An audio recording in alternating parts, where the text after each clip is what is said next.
আছে। সন্ধ্যাবেলায় এসেছিল আমাদের বাড়িতে নিপো আর মাহি। তো দুজনেই জিজ্ঞেস করলাম কি খাবি, তো দুজনেই বললো যে চাউমিন খাবে। যথারীতি চাউমিনের দোকানে গেলাম, গিয়ে দেখছি চাউমিনের দোকান বন্ধ। তো ঘরে ছিল কতগুলো ইপ্পি, তো আমি ভাবলাম ওদের একটু ইপ্পি রান্না করেই খাওয়াই।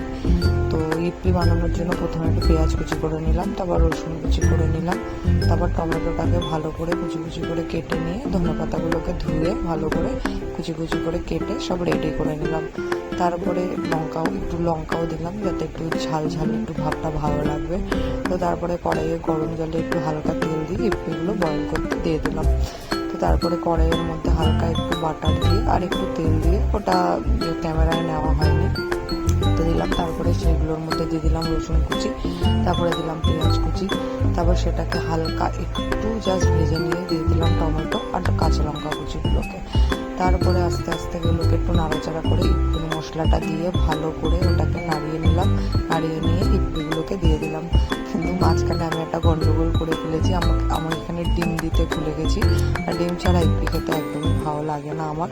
তো যাই হোক, কী করা যাবে, তারপর লাস্টে ওগুলোকে এক সাইডে করে আমি ডিমটাকে কড়াইয়ের মধ্যে ভেজে নিলাম এরমভাবে। তারপরে দুটো সব একসাথে মিক্স করে ওপর থেকে ধনে পাতা কুচি দিয়ে দিলাম। ধনে পাতার কুচিটা ওপর থেকে দিলে দারুণ লাগে, আর কাঁচা পেঁয়াজ ছাড়া আমি তো খেতেই পারি না। তো যাই হোক, ফাইনালি এবার রিভিউ নেওয়ার পালা।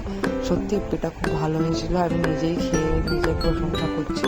দুর্দান্ত হয়েছিল, এরকমভাবে বানিয়ে